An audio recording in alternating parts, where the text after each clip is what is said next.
Welcome everybody to another Thursday night shir. This is Parshas Hashavua, and the Parsha of the week is Parshas Emor, and we will be discussing some insights of the Orach Chaim HaKadosh on Parshas Emor and see what he has to share with us. As always, I'll share the screen. We'll take a look at some psukim, and then we will go ahead and see the Orach Chaim together. So this week's Parsha has lots of topics. The most notable topic that is talked about in this week's Parsha is all the holidays. So a lot of the laning that you're going to hear this Shabbos are things that you just heard on Pesach. You hear them during Sukkot. You hear them again on Shavuos coming up. So these lanings come across. We come across them multiple times, and this is kind of the introduction to the Parsha, the discussion of all the holidays. It says, "Vayidaber Hashem al Moshe leinu." Hashem said to Moshe, say, Daber el bnei Yisrael, tell the Jewish nation, ve'omarta alehem, and you should tell them, Mo'adei Hashem asher tikru osam mikrei kodesh, elahem mo'adai. I'm sorry, I'll put the English translation so you can see that as well, that these speak to the Jewish people and say to them, these are my appointed times, the Mo'adei Hashem, the appointed times, asher tikru osam mikrei kodesh, which you will claim, and you will proclaim them as holy days, elahem mo'adai, these are my holidays. Okay, now when we think of the term Mo'adim and we think of holidays, we usually associate with Pesach, Shavuos, and Sukkot, the high holidays, not the high holidays rather, but the Shalosh Regalim. And that's usually how we associate with them. However, when the Torah tells us, okay, I'm going to tell you all about these Yomim Tovim, it jumps right in and says, Sheshes Yomim Tasim Malacha. You're going to do work for 6 days, Vayom HaShavi, and on the 7th day, Shabbos Shabboson Mikra Kodesh. You're going to have the Shabbos. It's going to be a holy day called Malacha Lo Sasu. You're not going to do any work. Shabbos Hil Hashem B'chol Mashvasechem. It's going to be a day of rest, everywhere you live. And then it goes back and says, okay, back to the original topic. Eila Mo'adei Hashem Asher Mikra Kodesh Asher Tikru Osam B'Mo'adam. These are the holidays that I wanted to tell you about. So there's a very famous question: what exactly is Shabbos doing right in the middle of all of this? Right? Tell me about the holidays. Fine, talk to me about the holidays. Why, pray tell, do we have to mention Shabbos one more time? Okay, that's the question that many of the commentaries discuss. So let's take a look. We'll see. This is the first piece of the Orach Chaim that we're going to see tonight, and then we'll see another piece after this. There's a very powerful idea that is brought to light by the Orach Chaim HaKadosh. So let's take a look.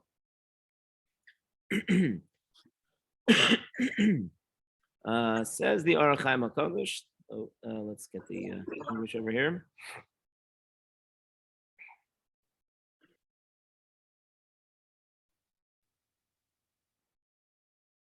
Here we go. Okay, so first, tzarich ladas, we have to know lama chazar lomar elahei moadai. Why does it continuously? It seems to repeat the words. These are my holidays. These are my holidays multiple times. And od tzarich ladas, we also need to know lama chazar. Why did it go back? Litzavos al haShabbos. What was the need to go ahead and tell us about the laws of Shabbos for a minute? Why do we have that interruption in the middle of the holidays? And it says the second time, it says these are the holidays, this is Shabbos, and then again, these are the holidays. What's going on? The nira kishir haksuvim hu. The way to understand the psukim is as follows. Originally, Tziva Hashem commanded us, ki ikar hamoados, the primary function, the primary way that we have the holidays, toloi bizmanim asher yikra'u osam. These are dependent on the times that we determine, that we as people decide. So when when Pesach comes, or when Shavuos comes, or when Sukkot comes, what determines that today is the first day of Pesach? What determines that today is the first day of Sukkot? How do we decide that? How is that determined? So the Torah says it's got to be on the 14th or on the 15th of the day, I should say, on the 15th of Nisan and on the 15th of Tishrei is when we observe Pesach and Sukkot. But how do we determine what the 15th day is?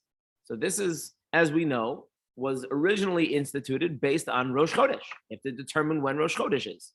How is Rosh Chodesh decided? So today, it's very simple. You look on a calendar, and it's got the dates for you. We have a calendar printed for 1,000 years ahead, and we know exactly when everything's going to be and how everything will fall out. However, before the calendar was instituted, the way that the time for Rosh Chodesh was determined was there were witnesses. Witnesses had to go to Yerushalayim and they had to testify and say, we saw the new moon. And when the Beis Din would hear this testimony that there was a new moon, said, okay, that means we're ready for Rosh Chodesh. And it was up to us to determine and decide, were these witnesses acceptable witnesses? Did they see something appropriately? Did they see it in? Did they make a mistake in what they saw? And we determined and we decided when Rosh Chodesh was, when the new month was. And that was a process that occurred every month. So because this was up to us and it was dependent on us to decide when the new month was, it's as if we were the ones deciding when a holiday would begin. When is the 15th of the month? Well, it depends what we decide is the first of the month. If we decide that these witnesses are not, they don't pass the test, and we're not going to take their word that they saw the new moon, so we'll have to wait till tomorrow. And tomorrow is going to be the first day of Rosh Chodesh, the first day of the new month instead of today. So then we've pushed off the holiday for an entire day. And the Torah is telling us, Eilahei Mo'adei. Let's just take a look at the words in the pasuk. It says, Ve'amart alehem Mo'adei Hashem. These are the holidays of Hashem. Asher tikra'u osam, that you will call them. That means that we are the ones, the Jewish people are the ones that decide when the holiday is. So now, says the Orach Chaim, there was a concern. The Chash HaKosav, the Torah was concerned, Sheyitzu Lomar, that we might make a mistake, Shebechlal Zeh, that included in this determination of when the holidays begin, Gam Kain, included in that is Kedushas Yom HaShabbos. Im yaskimu l'dchosa miyom liyom acher, yiskadesh al PM. Maybe we have the right to sanctify and push off Shabbos for the day that we decided should be Shabbos.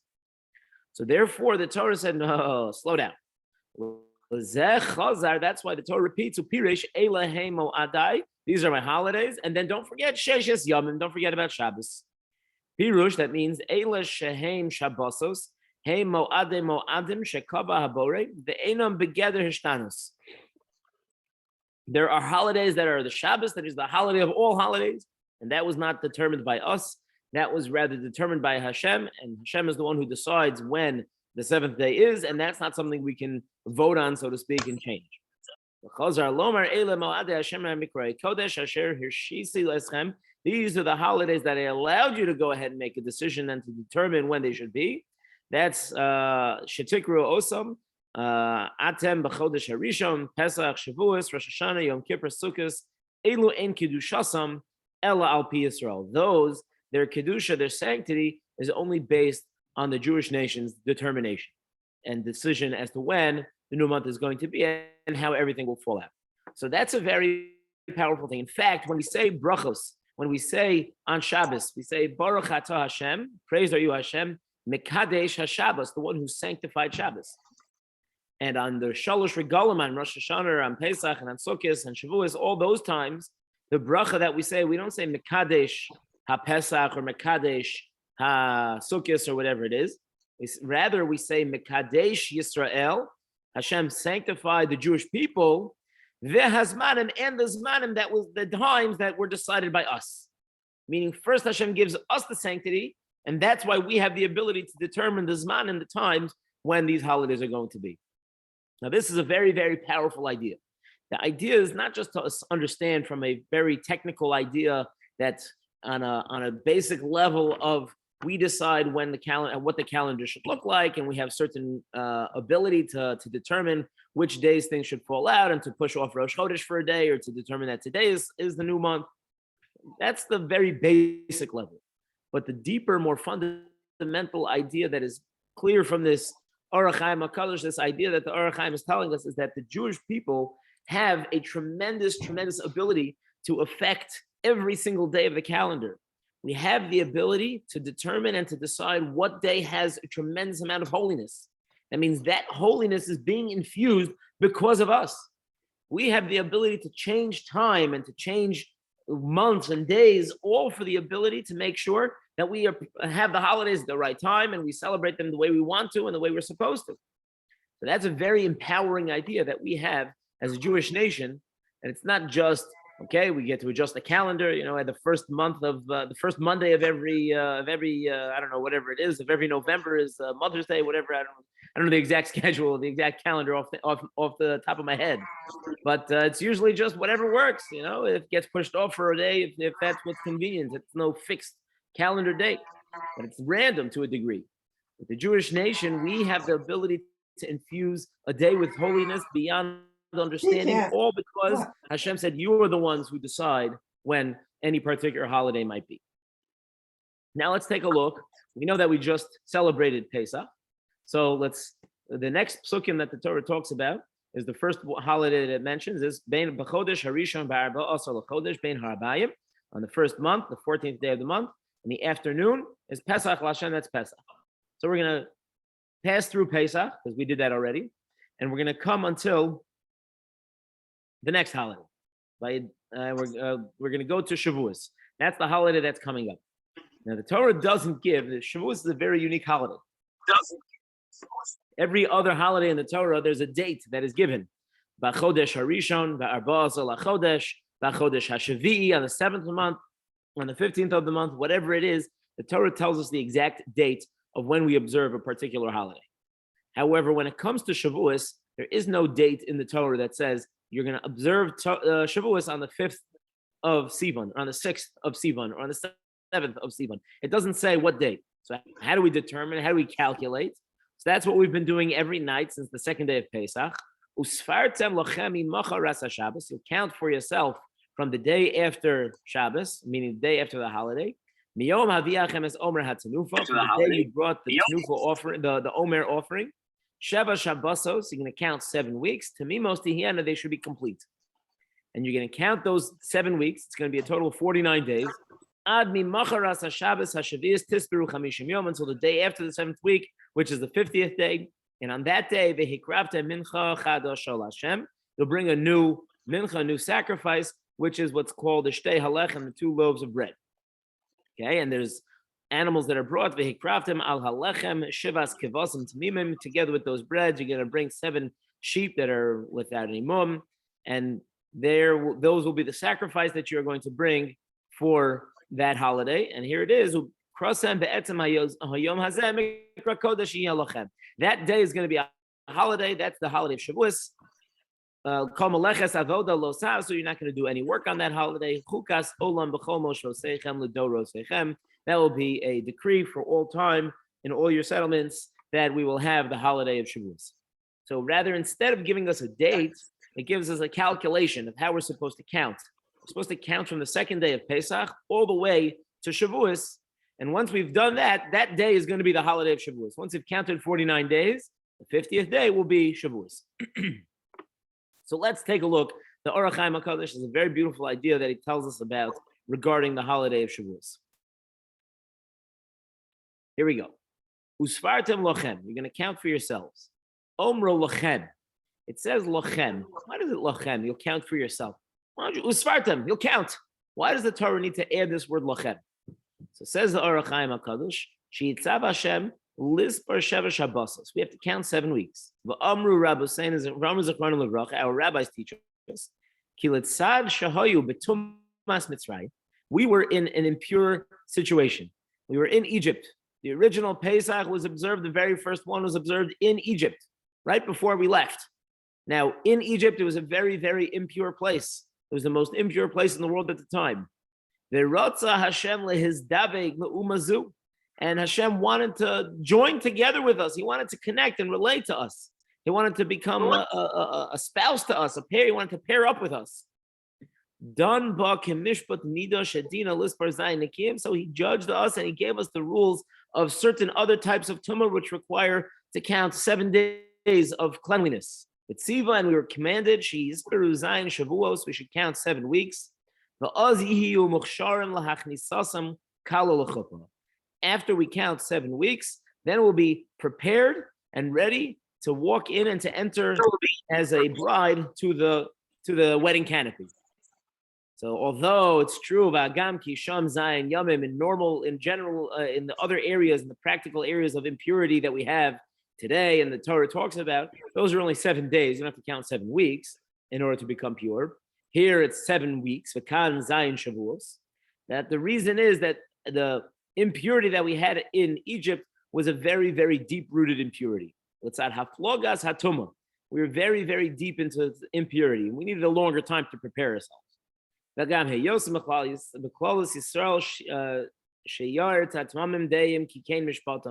So, okay, so he says as follows. This is what it means. This is what the Torah means. You have to count for yourself. Pirush. What means is Sibas Sfirazu. The reason why Hashem commanded us to count, he lists Sibaschem Ulataraschem, is in order for our own need, for ourselves. It's lochem, it's for us, in order to purify ourselves. Was without that, Hashem was ready to give us the Torah. He wanted to give it to us. But we needed to be prepared. We had to be ready to accept the Torah. And therefore, we had to purify ourselves. This is why we don't count on the first day of Passover. It's the second day, after the first day of Yom Tov. Here and outside of Israel, we count on the second day of Yom Tov. But in Israel, where they only observe one day of Yom Tov, so they were counting Sfira on the first day of Chol HaMoed. So why is it that we don't count on Yom Tov itself? Why don't we count on the first day of Pesach? Why do we wait till the first day of Chol HaMoed? The reason is that each day has to be 100% complete. Let's add Yom Tesvav b'Nisan, the 15th of Nisan, Shu Yom HaShabbos HaOmer Kan Mixas Hayom Hoyu Adayin Be'eretz Mitzrayim. On the 15th of Nisan, we were still a little bit in Egypt. So therefore, we couldn't have a complete day on the 15th day. Right? If a person were to go to the mikvah, he's impure because he touched an animal that the Torah says, if you touch that animal, then you are impure. And instead of putting it down, he holds it in his hand and he goes into the mikvah to make himself pure. He's tovel, he goes to the mikvah, the sheretz biyado, and the impure thing is in his hand. He can dunk himself into entire oceans.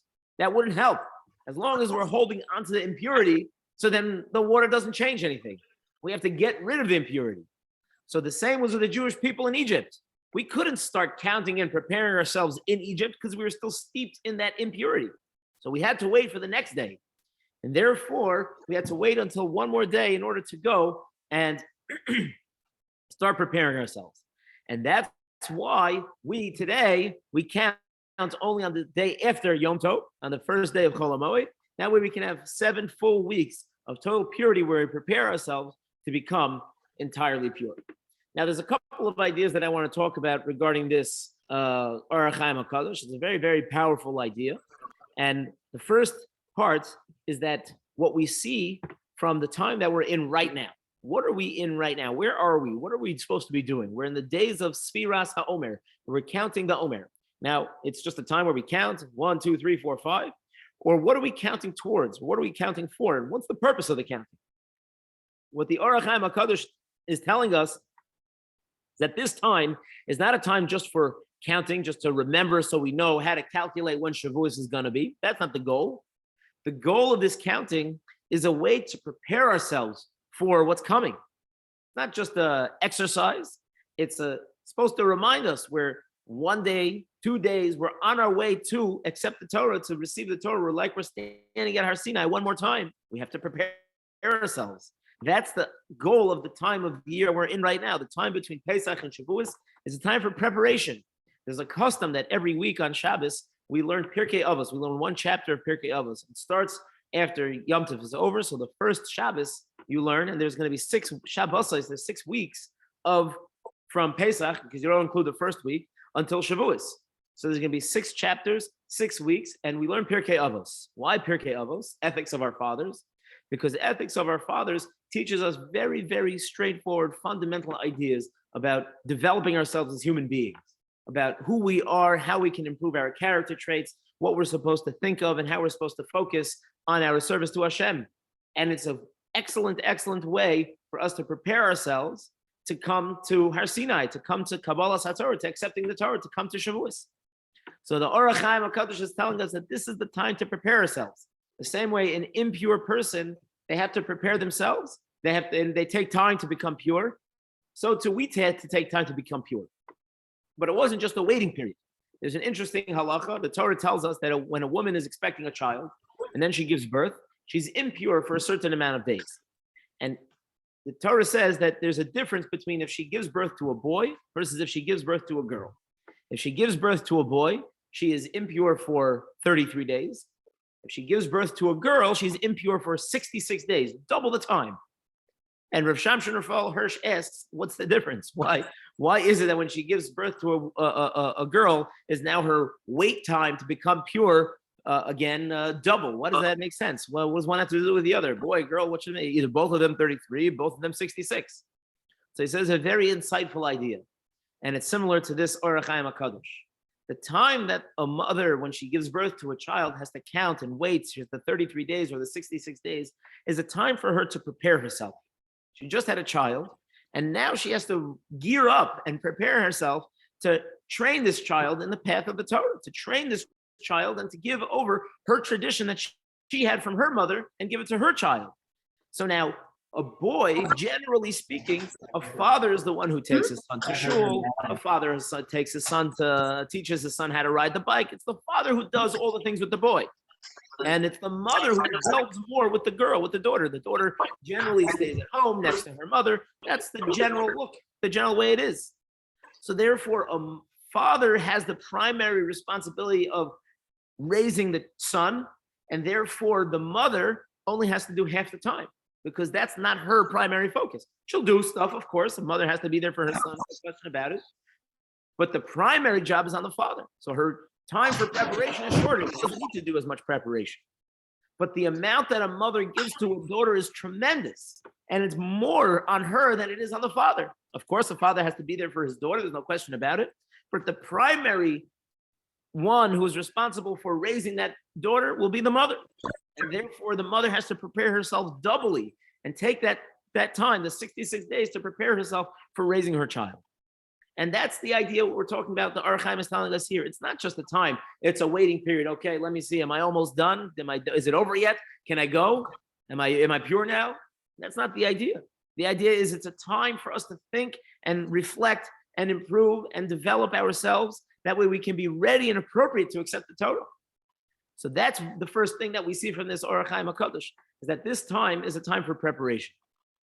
And the second piece that we see from this Orach Chaim HaKadosh is a very, very fascinating idea. That is that the purpose of these days is to get us to Kabbalas HaTorah, but getting us to accepting the Torah, what are we like? Right? I heard a very fascinating mashal not so long ago. Somebody once went to a very special person, I can remember his name right now, and Reb Zachariah Wallerstein. Reb Zachariah Wallerstein, he passed away not so long ago, and there was a book that came out about his life and his work. What he did was he was very involved in teenage girls that strayed from the path and were having a hard time in life, and he developed organizations to really, really help these young women. He was a tremendous, tremendous individual. And a girl once comes and plops herself down in his office and says, "Rabbi, I can't take it anymore." He says, "What's the matter?" He says, "I don't want to be religious anymore." "Why not? What's the matter? Why don't you want to be religious?" He said, "I went to seminary and I studied and they told me this rule and that rule. I can't do this and I can't do that. And you're not allowed to do this. You know, there are so many rules, Rabbi. It's enough already. I'm done with the rules. I can't handle the rules anymore." So Rabbi Wallerstein, in his infinite wisdom, turns to this young girl and says, that's so interesting that you look at it that way.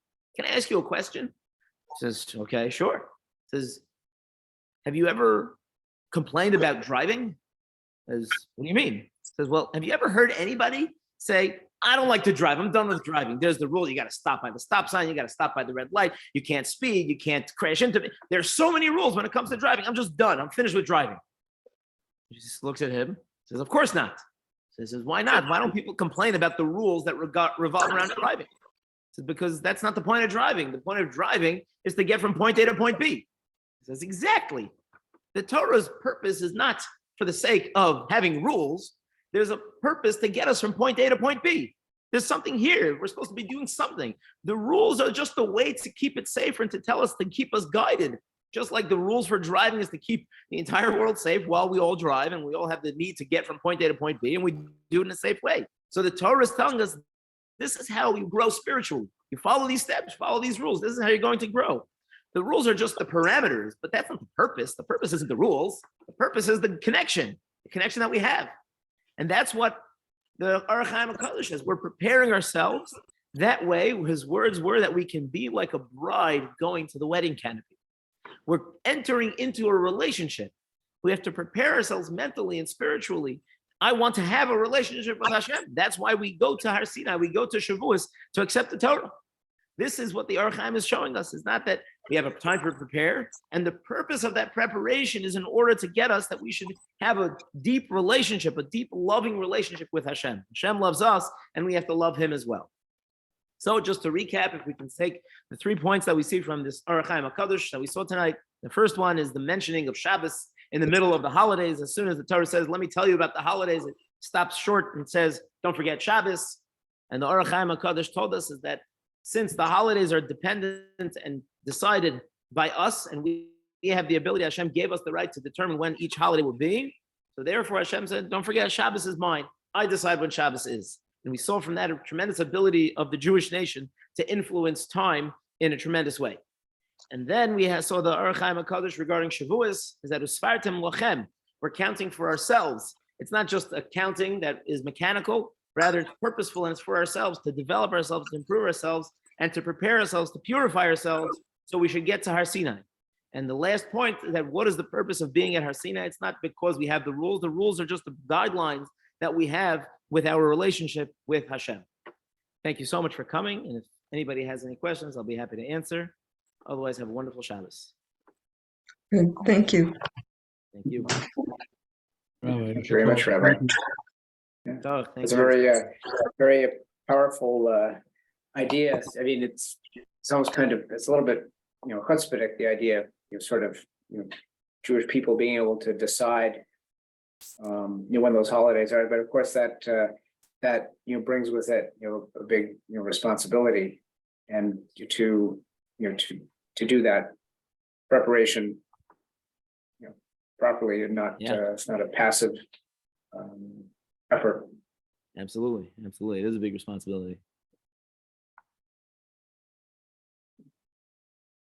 Okay, wonderful. Have a good Shabbos, everybody, and we'll see you next week. Shabbat shalom. Shabbat shalom. Thank you, Rabbi. Thank you.